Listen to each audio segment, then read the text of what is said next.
صحیح شو ته مخکې خبره وکړه که نه زه په خبره پوه شوم مطلب مې پوه شوم ته مخکې خبره وکړه چې مونږ مثال زورور یو الله ده دا نه بېشکه الله زورور ده هر څه چې دي الله تعالی یې صحیح ده تېره ورځ څو ورځې مخکې مانه تصویر پورته شوی دی امې تاسو ته مسوتله و زه به درته روڼوم ما پنګې سره زموږ یو نفر و په یو کیلومترۍ کې تاسو وویشتو شهید ما پنګۍ کې څو ورځې مخکې په یو کیلومترۍ کې د خپله خوره کې و هغه شپون و شپون خو پېژنې په مېږې رمای سره له ته وویشتو خو دا زورور یې که نه چې په خپله خوره کې مې وولی خو ته زورور یې که نه اتور په مورد به دومره دې ته وایم چې یو انچ خو پېژنې که نه دومره دې زه خپلې خورې ته نه غواړم د څومره وخته یې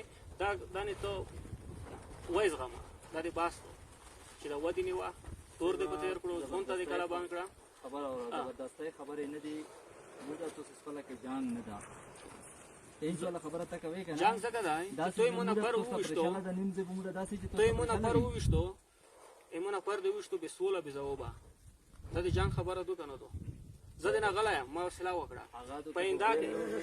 اینده کې چې ولې هغې نفر انتقام دې نه وخورم چې د نه وی نه خورم زه بیا د وردي به هلته ویشوم هغې نفر وردی واسې موږ د غیر پر واسې ته موږ ته انتقام ولا خبرې ما کوي ته موږ د انتقام خلا مې دې نه چې کله کوه مې دې ته موږ به خدای شو خو بیا ته الحمدلله غنی یوسه چې کله یې رخصته شي چې کله یې رخصته شي د خبرې به نه سره کوي دولې ته دې بیا دماغ مې اسمون ته دې تخېږي دولې ته دې بیا پړ مه چړوم پړتونه دې روخېږي چې خېږي دې بیا خبرې نه سره तो दा खबर तो ता उठा ही रहे یو انچ دې نه غواړم که بیا روغ دی ولم دې کني ته وسو ये बता जरा ये सर कह रहा है कि 1 इंच अगर आप लोग बाहर आओगे ना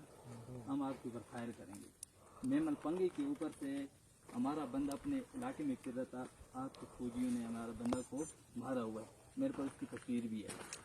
अगर आप 1 इंच बाहर की तरफ आओगे ना तो मैं आपको शूट ही करूँगा आप लोग ताकतवर हो मैं कम ताकतवर नहीं ताकतवर तो अल्लाह की ज़ात है अगर आप वर्दी उतारना हमने भी पाकिस्तान के लिए वर्दी पहनी अपने मुल्क के लिए पहनी आप आपस में खुद से जवाब मत नहीं मैं सर इसको कह रहा हूँ कि हम आपके साथ ऐसे नहीं करेंगे आप हमारे भाई हो हम भी आप मुल्क की खिदमत कर रहे हैं आप भी कर रहे हो लेकिन अपने कॉल हम ठीक करेंगे ये आप बता दें उनके पार्टी में तो इसको बताओ ना कि जब इसको हमने इसको कहो कि यहाँ पे जितनी देर से रह रहे हो ये भी इतनी देर से इधर है हमने किस बात पे इनके साथ कोई ऐसा हमने कोई काम किया कि जिसमें आपस में हमारे बीच में तो मसला मसाइल आए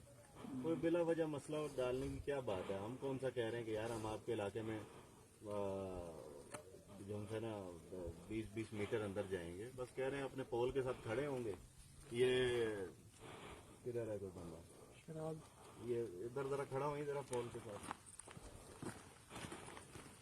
हाँ तो इसको कहो कि यहाँ पे इसको अगर ठीक करना है उस वो वाला पोल उस साइड का खराब होता है तो इस तरह खड़े होकर क्या इसको ठीक भी नहीं किया जा सकता आप लोगों को